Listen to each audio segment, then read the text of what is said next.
comment se réunir intentionnellement.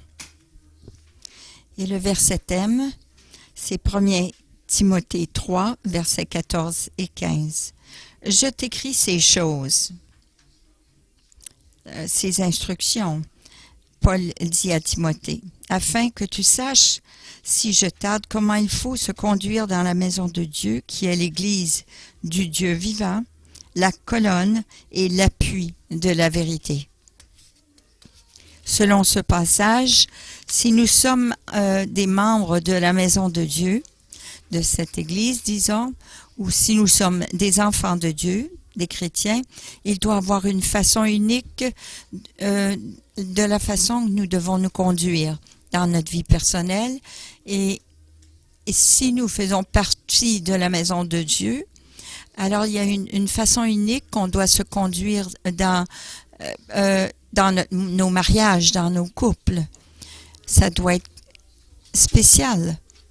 Si nous sommes enfants de Dieu et faisons partie de la maison de Dieu, nous devons être différents des autres parmi le monde. Même dans notre service à l'Église, qui est différent de d'autres rassemblements. Lorsque nous nous rassemblons, comme l'Église, que ce soit dimanche ou une autre journée qui est notre journée de rassemblement, nous nous rassemblons pas des gens qui se rassemblent socialement, pas comme un groupe religieux. Lorsque nous nous rassemblons ensemble, la maison de Dieu, nous venons ensemble comme l'Église du Dieu vivant. L'Ecclésia du Dieu vivant. Nous nous rassemblons comme le pilier et la fondation de la vérité. Ça, c'est extraordinaire que Dieu nous appelle comme cela, parce que nous n'agissons pas toujours de cette façon. Mais lorsque nous nous rassemblons ensemble, ça rend ce rassemblement spécial et surnaturel et sainte. Ça rend ce rassemblement qui est efficace en représentant le royaume de Dieu ici sur la terre. Ça devrait être différent. Et nous devons être conscients de cela. Lorsque nous nous rassemblons, c'est un moment saint. Un moment que Dieu est parmi nous, Emmanuel, et qui exauce la prière de Dieu, de Jésus, qui dit que ta volonté soit faite sur la terre comme au ciel. Alors on doit se poser la question, est-ce que notre Église démontre cette chose spéciale, surnaturelle, sainte et qui représente le royaume de Dieu ici sur la terre? Et je ne veux pas dire sombre. Je crois qu'il y a une célébration qui se produit au ciel. Une célébration d'amour, de pureté, de joie, de justice, remplie de gloire. Au mois de novembre dernier, nous avons reçu des paroles prophétiques de 3 prophètes différents qui disaient que Dieu voulait que nous amenions, que nous rassemblerions des gens de l'extérieur pour faire partie de ce groupement. Et comme nous venons à comprendre ou à apprendre, lorsqu'il y a une parole prophétique, il y a toujours un « si » dans cette parole. On ne peut pas juste s'asseoir sur nos lauriers et s'attendre que Dieu le fasse toute seule, mais nous sommes partenaires avec le Saint-Esprit. Nous sommes partenaires avec Dieu parce que Dieu veut faire quelque chose, mais il veut que nous soyons partenaires avec lui. Alors nous avons une partie à jouer là-dedans afin de voir ces paroles prophétiques accomplies. Alors, l'équipe ministérielle, lorsque nous avons cherché la face de Dieu et que nous avons demandé au Seigneur qu'est-ce qu'il voulait qu'on fasse, le Seigneur nous a donné une parole, un thème mensuel.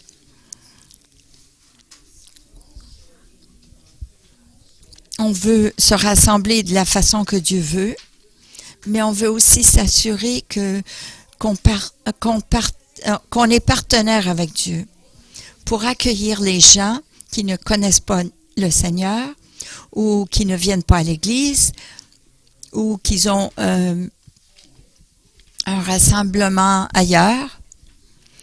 Nous voulons être une Église, un groupement qui accueille les gens. Alors, on aimerait voir les 5 buts de Dieu pour l'Église. Et on veut voir si nous, on collabore avec Dieu et si on représente bien le royaume de Dieu ici, dans cette Église. Là où les gens sont valorisés, sont accueillis et ils peuvent rencontrer la présence de Dieu.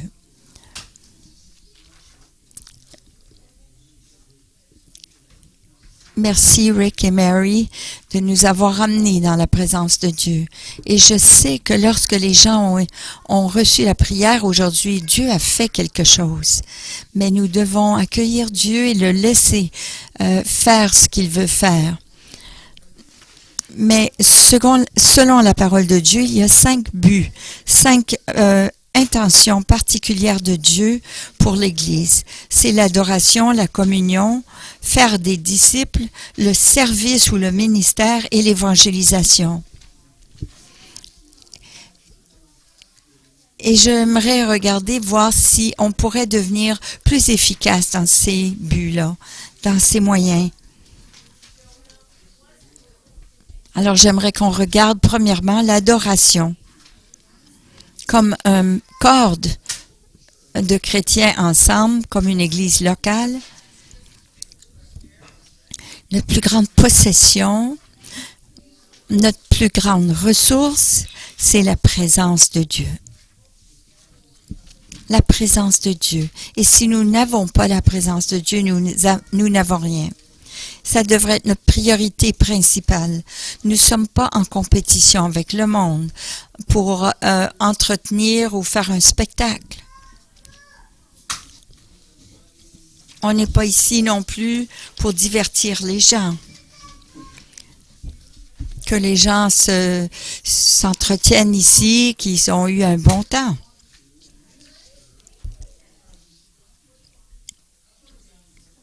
Mais corporellement, collectivement, nous voulons bâtir une place d'habitation que Dieu vienne résider avec sa présence.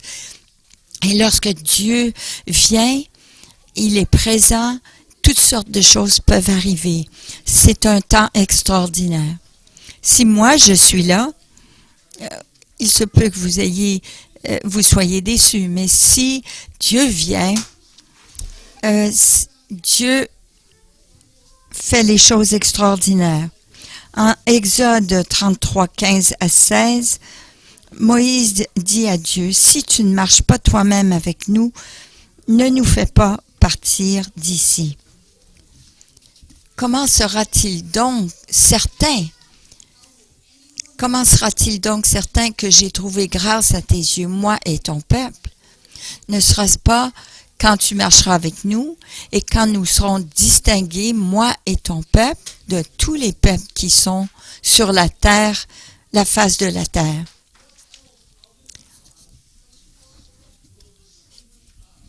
Mais ce sera la présence de Dieu qui va nous distinguer comme son peuple. Nous avons la présence de Dieu ou nous ne l'avons pas. Qu'est-ce qui nous distinguera des autres? Pas avoir du divertissement, un spectacle, les lumières. Je ne crois pas, non. Mais voici quelque chose d'extraordinaire. Il y a bien des églises qui veulent substituer, remplacer les symboles pour la réalité. Moi, je ne veux pas les symboles, je veux la réalité. Je ne veux pas les symboles de l'encens, je veux la présence de Dieu. Je ne veux pas le symbole de lumière, je veux la présence de Dieu. Et les concerts et les drames ne feront pas de nous une chose unique. Ils ne peuvent pas, les gens du monde, imiter la présence de Dieu.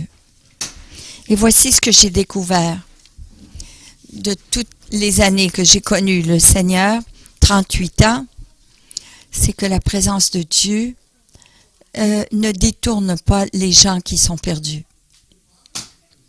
L'hypocrisie détourne les gens. Et le jugement des autres, les choses stupides mais je crois que la présence de Dieu attire les autres. Un soir, un de nos voisins est venu à une de nos réunions et la présence de Dieu est venue puissamment. Et j'ai vu cet homme qui s'appuyait contre le mur et tranquillement il glissait et il était sur le plancher. Mais il ne voulait pas quitter parce qu'il ressentait la présence de Dieu. Ce que j'ai découvert, c'est ce que Paul a découvert et qu'il a écrit en Corinthiens. 1 Corinthiens 14, « Mais si tous prophétisent et qu'il survienne quelque non-croyant ou un homme du peuple, il est convaincu par tous, il est jugé par tous.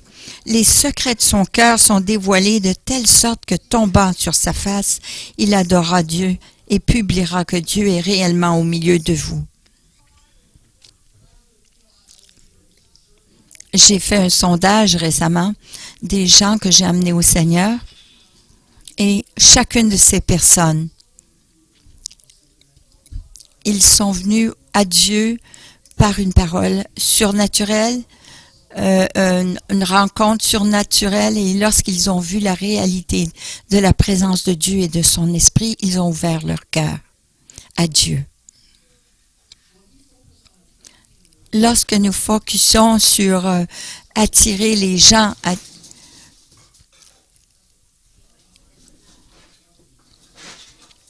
autrefois, lorsque j'étais pas chrétien, les gens me disaient, ben, tu as besoin de Dieu. Oui, c'était évident. C'était quelque chose que je savais.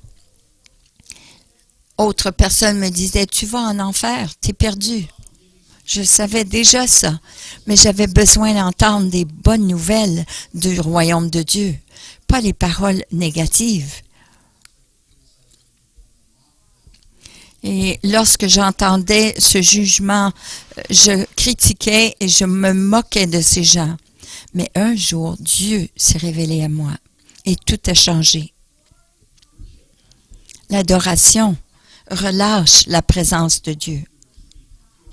Psaume 22, verset 3 dit, « Toi, tu es saint, toi qui habites au milieu des louanges d'Israël. » Lorsque nous adorons Dieu, pourquoi est-ce que l'adoration est si importante? Parce qu'il se manifeste dans nos louanges. Parce qu'il est assis sur son trône et il règne là au milieu de nous. Et lorsqu'il règne au milieu de nous, les gens sont libérés, délivrés et sauvés. Lorsque Dieu est sur son trône, il manifeste sa présence, sa puissance et sa gloire. Maintenant, je vous demande de rester avec moi. L'adoration, c'est d'exprimer notre amour envers Dieu. L'adoration, c'est un acte d'amour envers Dieu. C'est de l'exalter. C'est de lui dire combien on l'aime. Et de cette façon, je considère l'adoration comme faisant l'amour avec Dieu. Et reste avec moi, là. Je dis, Seigneur, je t'aime, je vais être plus près de toi. Je veux ressentir ta présence avec moi toute la journée. Je vais être plus près de toi, Seigneur. C'est de l'intimité, cela. Et c'est comme faire l'amour. Je n'ai jamais essayé ceci, mais si j'étais en train de faire l'amour à mon épouse, et je lui donnais pas toute mon attention. Ou j'étais en train de faire une recherche Google ou en train de faire un texte.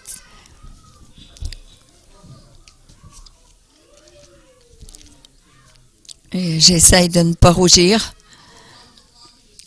Ou je parlais avec quelqu'un d'autre dans la pièce pendant que je faisais l'amour à ma femme. Ou si je lisais un livre.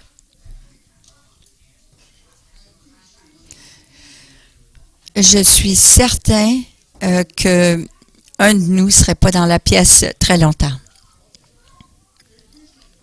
Voici mon point que je veux faire. Au travers de ce pays et même ce continent, comme chrétiens qui se rassemblent pour adorer Dieu et que Dieu promet de venir avec sa présence pour nous attirer à lui et d'entrer dans l'intimité avec nous. C'est de l'intimité. Et si nous ne faisons pas Dieu notre priorité, le centre de notre adoration, alors Dieu se retire.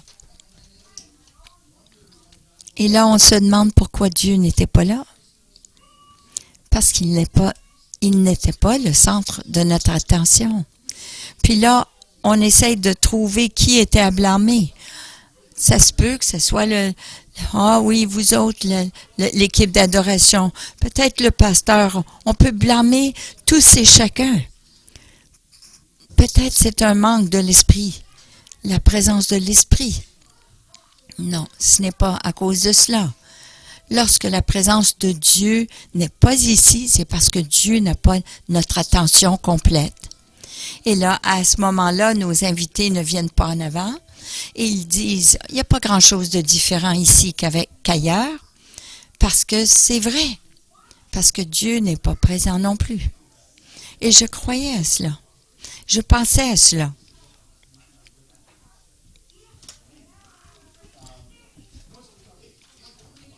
Mon point dans tout cela,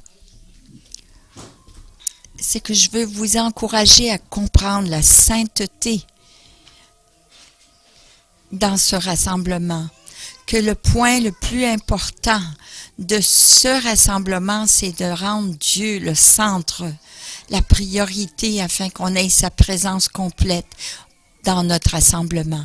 Et je vais vous promettre que les gens viendront en avant, que les gens viendront à Dieu, ils donneront leur cœur à Jésus, que les gens viendront à être guéris et délivrés.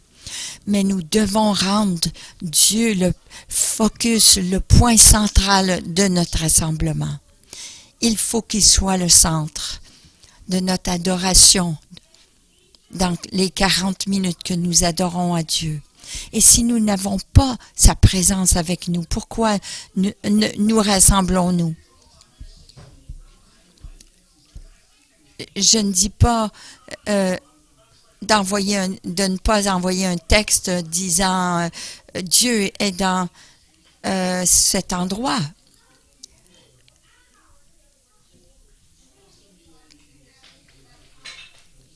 Dites à quelqu'un à côté de vous, oui, ça c'était bon, mais n'entrez pas dans des grandes conversations parce que on est en train de se distraire de celui qui est le plus important de ce rassemblement. Moi, je veux faire l'amour avec Dieu à tous les après-midi. Je veux savoir que c'est lui. Parce que lorsqu'il est dans ma présence, tout change. Alors, ne laissons rien nous distraire ou de nous empêcher et empêcher nos invités de recevoir sa présence.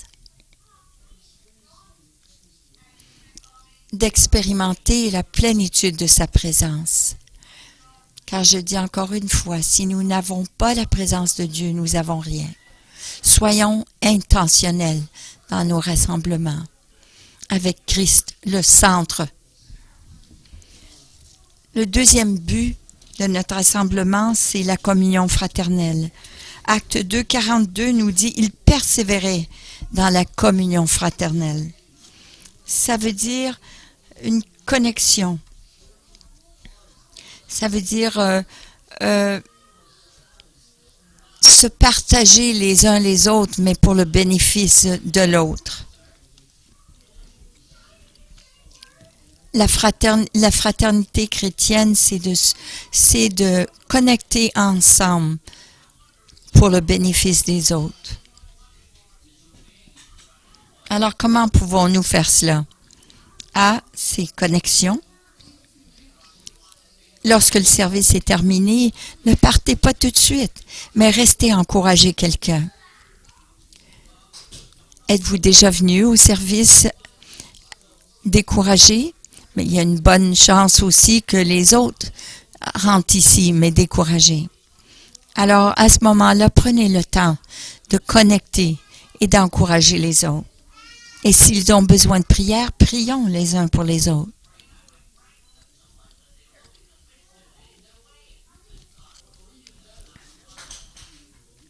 Encore mieux, j'aime le règlement de 5 minutes. Le règlement de 5 minutes, c'est qu'après le service est terminé, je vais passer les premiers 5 minutes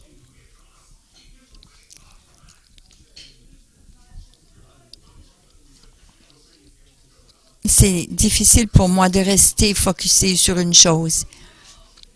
Mais 5 minutes, je vous demande de parler avec quelqu'un que vous ne connaissez pas ou que vous ne connaissez pas si bien. Au lieu d'aller voir les mêmes personnes et faire des petites clics. Non, les clics ne sont pas péchés. C'est des gens vraiment qui se connectent. C'est bon, cette connexion-là. On a tous besoin de 4 à 5 amis. Mais lorsqu'on se rassemble collectivement, prenons 5 minutes à parler avec quelqu'un que nous ne connaissons pas ou connaissons pas beaucoup, incluant nos invités. Prenez le temps de les connaître et partagez avec eux. Offrez de verser du café. Mike, je vais te demander de te lever.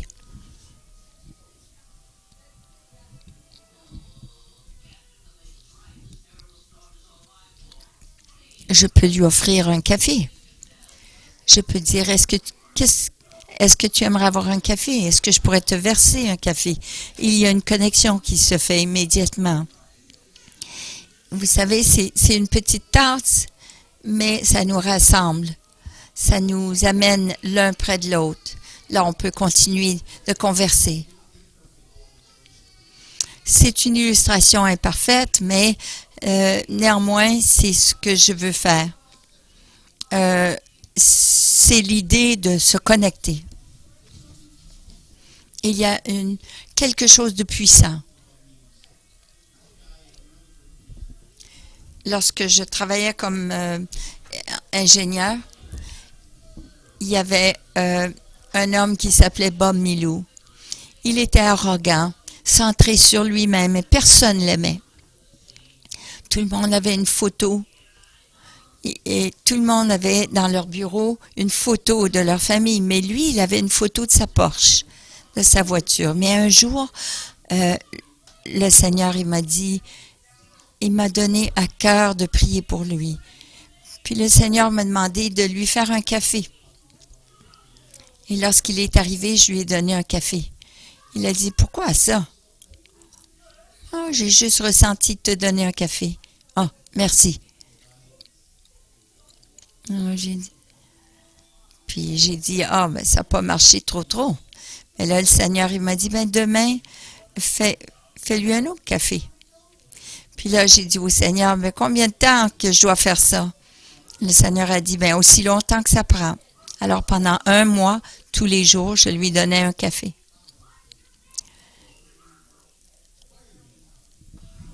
Alors, il répondait, encore aujourd'hui? Pourquoi tu m'apportes du café? Mais après 1 mois, on s'est mis à jaser. Et après 2 mois, on est devenus des bons amis. Et après 3 mois, mon superviseur m'a dit, qu'est-ce que tu as fait à Bob? Il a dit, Bob est un homme nouveau. Il est gentil, il est plein de compassion, il n'est pas si focusé sur lui-même. Il est un homme changé, mais qu'est-ce que tu as fait à Bob? J'ai répondu, je lui ai fait un café. Alors mon superviseur a décidé qu'à tous les jours, je ferais du café pour tout le monde dans mon département. Alors, j'ai rapidement appris à programmer le café. Mais voilà la puissance d'une tasse de café. Juste de verser du café pour quelqu'un ou d'offrir à conduire quelqu'un à la maison et de découvrir les besoins de ces gens et de voir comment vous pouvez y répondre. Rencontrer un besoin pratique et de partager. C'est ça la fraternité, la communion fraternelle, c'est de partager sa vie avec les autres. Vous êtes uniquement créé par Dieu et vous avez quelque chose à partager. Vous pouvez bénir quelqu'un d'autre. Le troisième but, c'est de faire des disciples. Matthieu 28, 19 nous dit « Allez, faites de toutes les nations des disciples. » Ne faites pas des conversions, c'est de faire des disciples. Comment est-ce qu'on fait un disciple? De faire des disciples, c'est de partager, de leur donner des outils, des connaissances. C'est de rendre une personne meilleure, de les rendre plus puissants. Et comment est-ce qu'on fait cela? À nos réunions du dimanche. On a un règlement, mais un de ces règlements, c'est qu'on doit répondre à la question « Comment ?» Que ce soit un enseignant,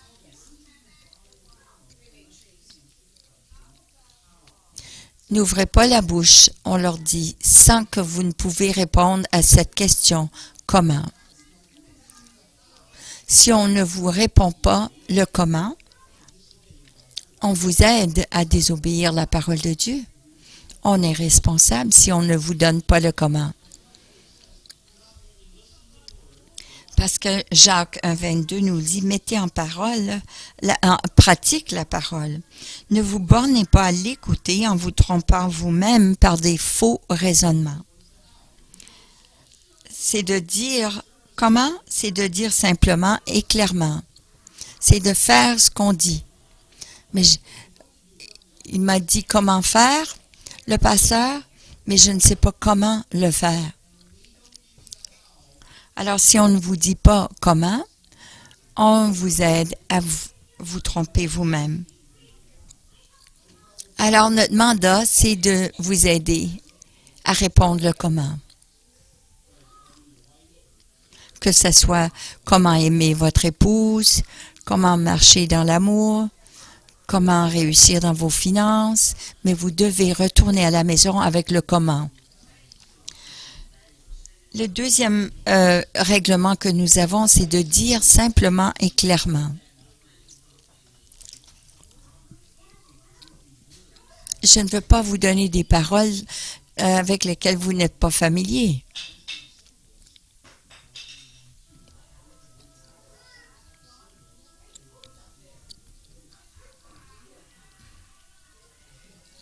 De dire les choses simplement et clairement.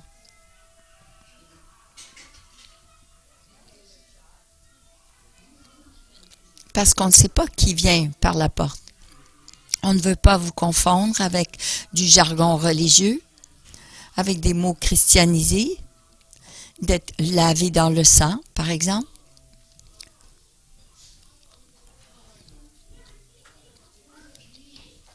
Qu'est-ce que ça veut dire? Avez-vous été justifié? Mais qu'est-ce que ça veut dire?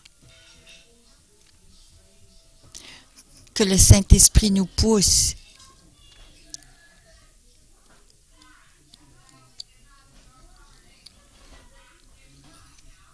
Alors, on n'interprète pas bien les paroles.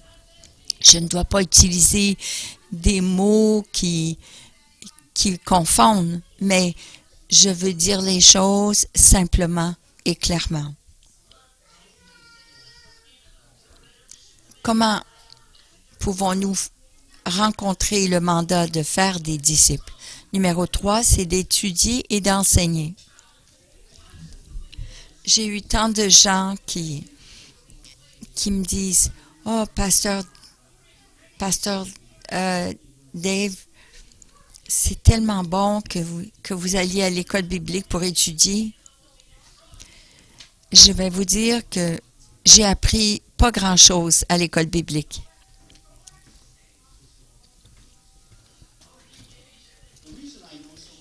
La raison pourquoi je connais tant de versets, c'est que lorsque je suis devenu chrétien, j'ai lu ma Bible tous les soirs avant de me coucher. Alors, le matin, lorsque je me levais, la première chose qui était dans mon esprit, c'était la parole de Dieu. Et après quelques mois, j'ai commencé à une étude biblique. Et par la suite, j'ai été volontaire pour enseigner l'école biblique. Pas l'école biblique, l'école du dimanche. Préparer une leçon et la communiquer à d'autres. C'est de cette façon que j'ai appris à étudier la parole et à la communiquer. Si vous voulez apprendre la parole de Dieu, prenez la parole de Dieu et partagez-la avec les autres. Impliquez-vous dans les groupements, dans les cellules, maison, pas en allant à l'école biblique. De quelle façon pouvons-nous remplir le mandat d'être un disciple? Eh bien, je vous encourage à prendre des notes et de partager. Ce que vous entendez, vous retenez seulement que 10%. Mais si vous écrivez ces paroles, vous vous rappelez 30%. Alors, vous augmentez de 300%. Même si j'entends pas ce message, je vais m'en rappeler parce que j'ai pris des notes. Vous avez toutes ces choses sur notre site web aussi, toutes ces notes. Et si vous voulez vraiment l'apprendre, invitez votre ami à la maison et partagez ce que vous avez appris. C'est de cette façon que vous grandissez dans la parole. Et voilà comment on fait des disciples.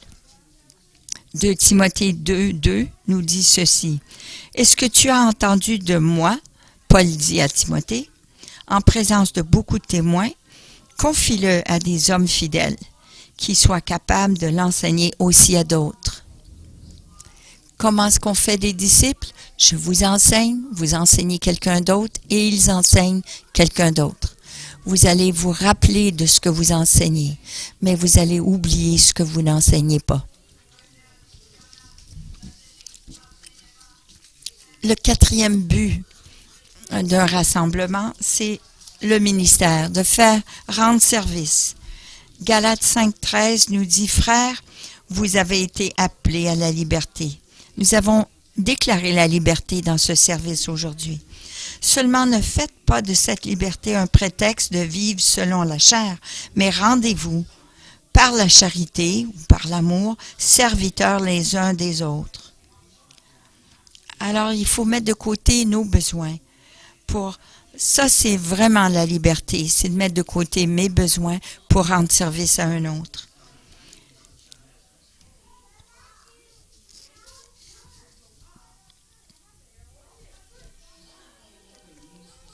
De servir les uns des autres, c'est d'utiliser nos talents, nos habiletés pour bénéficier les autres.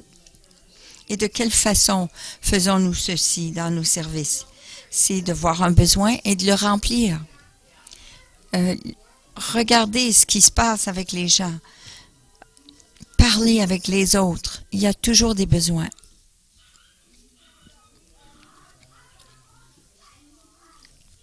C'est d'offrir à prier pour les autres. « Oh, j'ai perdu ma passe d'autobus. Oh, ben laisse-moi te conduire à la maison. »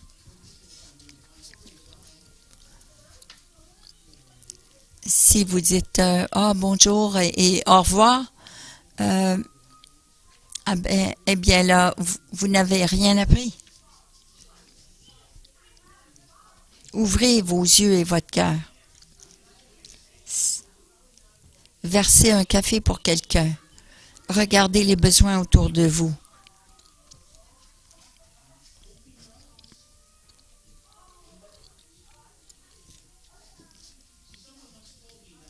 Il y a quelqu'un qui m'a déjà dit, pour trouver les défauts, vous n'avez pas besoin d'un don de prophétie. Vous avez juste besoin d'un bon œil et un cœur qui critique, et vous allez trouver les défauts. Mais c'est également vrai que pour bénir quelqu'un, vous n'avez pas besoin d'être ordonné, un prêtre ordonné ou un ministre. Vous avez juste besoin d'un bon cœur et un bon œil.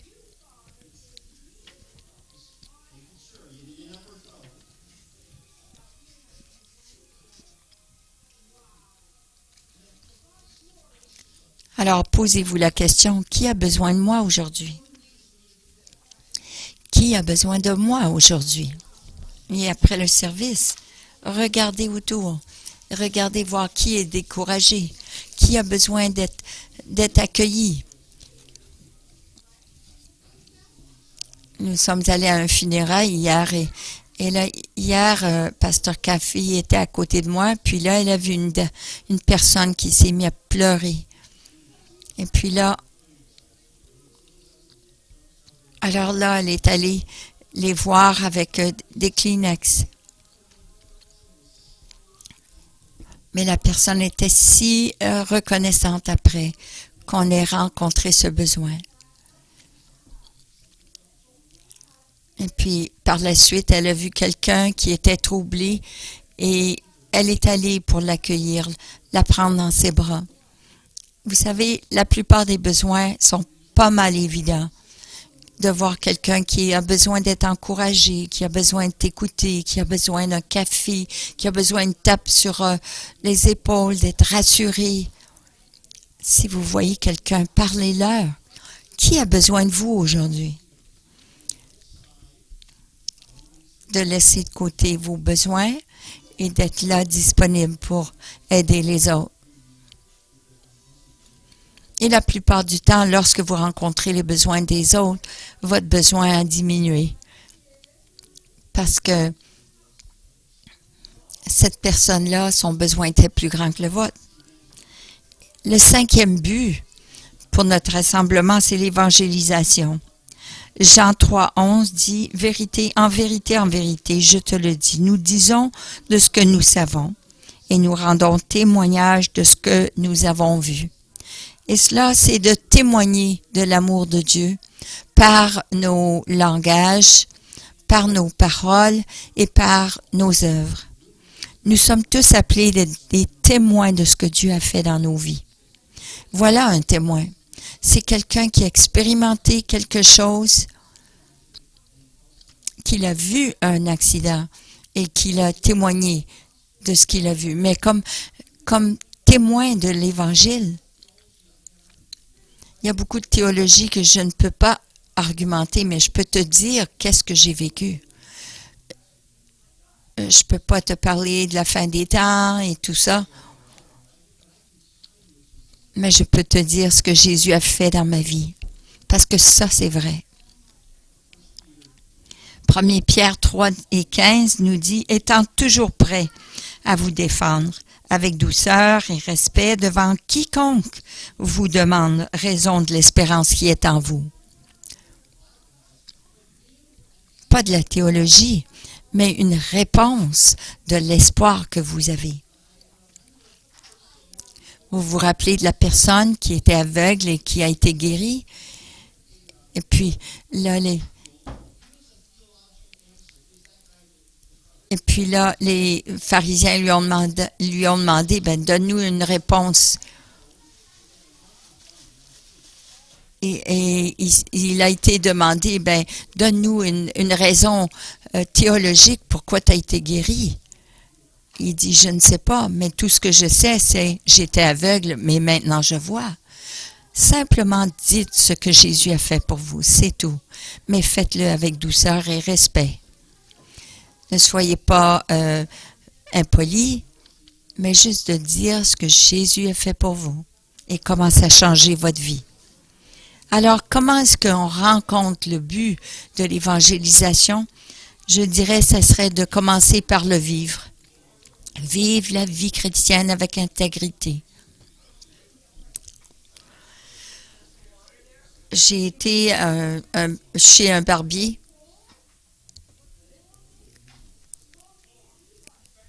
Aujourd'hui, on va dans des salons de coiffure, non des barbiers. Et la dame était en train de couper mes cheveux. Et il y avait une dame là, de l'autre côté, elle me faisait des drôles de grimaces. Après que mes cheveux étaient coupés, cette dame, elle a dit, « J'ai vu quelque chose de spécial sur votre figure. Êtes-vous un chrétien? Vous avez l'air joyeux. »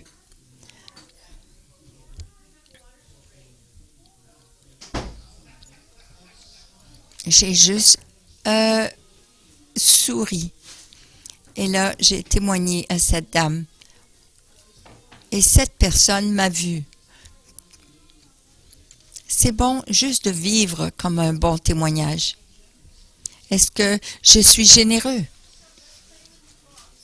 C'est excitant d'être généreux.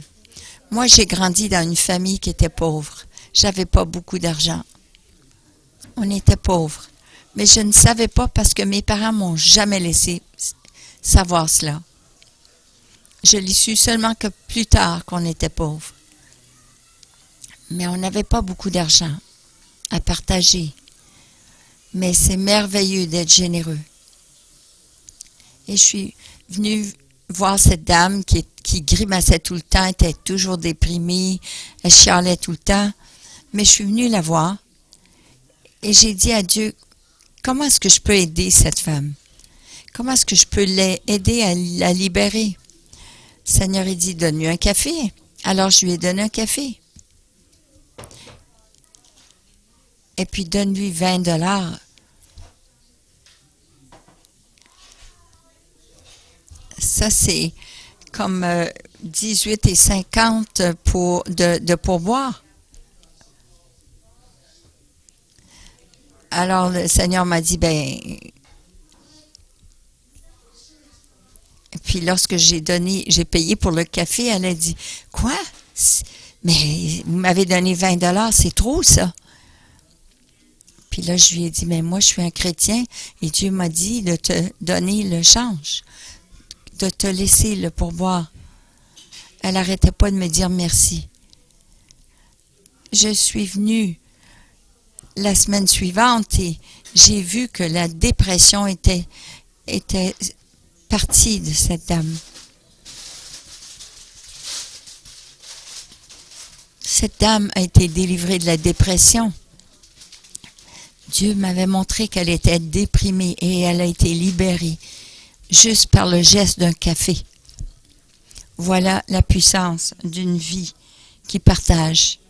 Est-ce que je suis généreux? Est-ce que j'ai de la compassion? Est-ce que je suis gentil? Est-ce que je suis encourageant? Et hier, j'ai été voir le traiteur.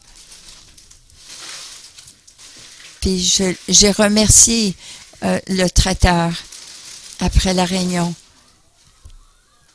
Cette dame-là était émerveillée.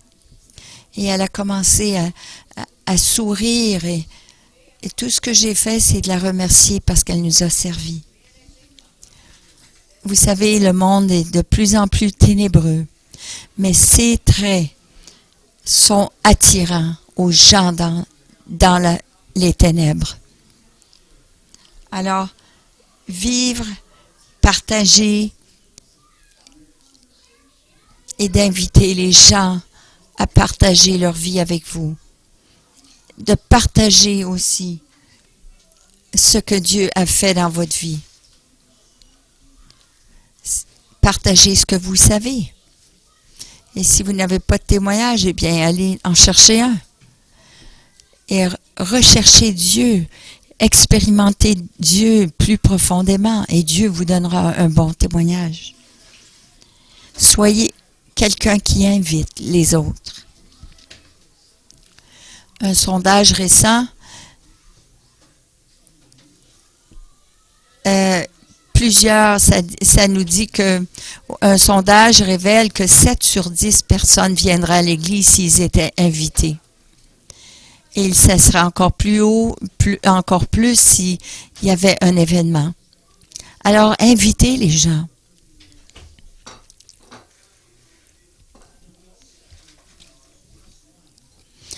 À nos soirées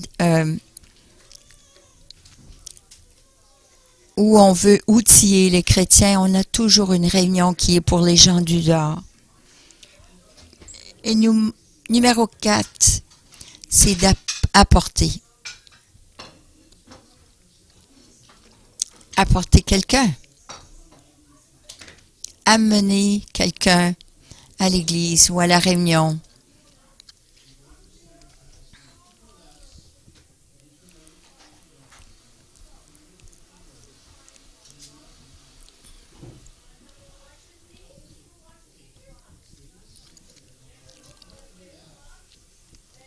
Alors invitez les gens et emmenez-les. Venez les chercher et apportez-les aux événements, aux réunions. Et si vous avez déjà pris un cours pour équiper quelqu'un, alors amenez quelqu'un pour les équiper.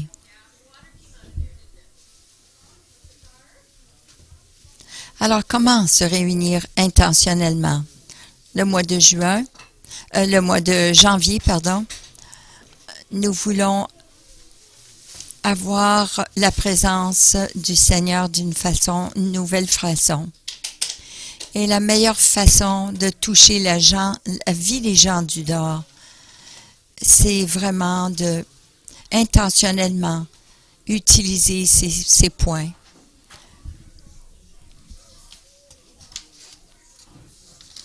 Et lorsque vous devenez intentionnel dans votre vie, dans la vie de votre Église, dans votre famille, vous allez toucher la vie des gens. C'est une réalité. Beaucoup plus que si vous avez un grand spectacle de lumière et de son et tout ça, avec des animaux, n'importe quelle façon pour divertir les gens. Mais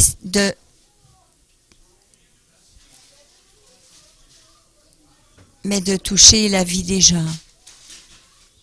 Les gens, vous savez, toutes ces autres choses sont superficielles. Mais mon amour pour vous est vrai. Et les gens vont voir l'amour que vous avez, cet amour réel pour les autres. Je vous demanderai de vous lever maintenant. Et prions.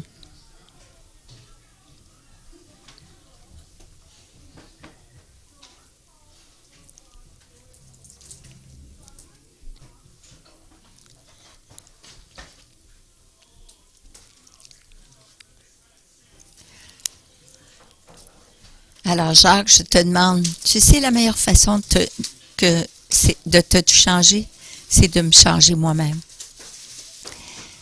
Parce que si Dieu me change, ça va toucher ta vie. Alors, prions que Dieu nous change. Oh Seigneur, on te remercie parce que tu es un Dieu d'amour. Tu es un bon, bon Père, comme nous avons chanté plus tôt. Seigneur, nous t'invitons par ton Saint-Esprit de venir nous changer. Et comme tu nous changes par ton Saint-Esprit, que tu augmentes notre capacité d'aimer, d'avoir de compassion, de servir, et que tu ouvres nos yeux pour qu'on voit les autres avec d'une lumière différente, Seigneur, que tu nous donnes la compassion pour eux. Ce verset que Jésus était ému de compassion. Seigneur, touche-nous par ta compassion. Parce que nous savons que les gens verront cela. Je crois que nous sommes déjà une Église qui aime. Mais Seigneur, nous te demandons encore plus. Nous voulons devenir comme toi, Jésus. Nous voulons être comme toi, Jésus. Alors change-nous, Seigneur. Et là, de tout ce qui sort de nous, Seigneur, soit une influence positive dans la vie des hommes et des femmes autour de nous et qu'ils viennent à la pleine connaissance du Fils de Dieu et qu'ils qui reçoit aussi Dieu dans leur vie. Merci Seigneur. Nous prions. Amen.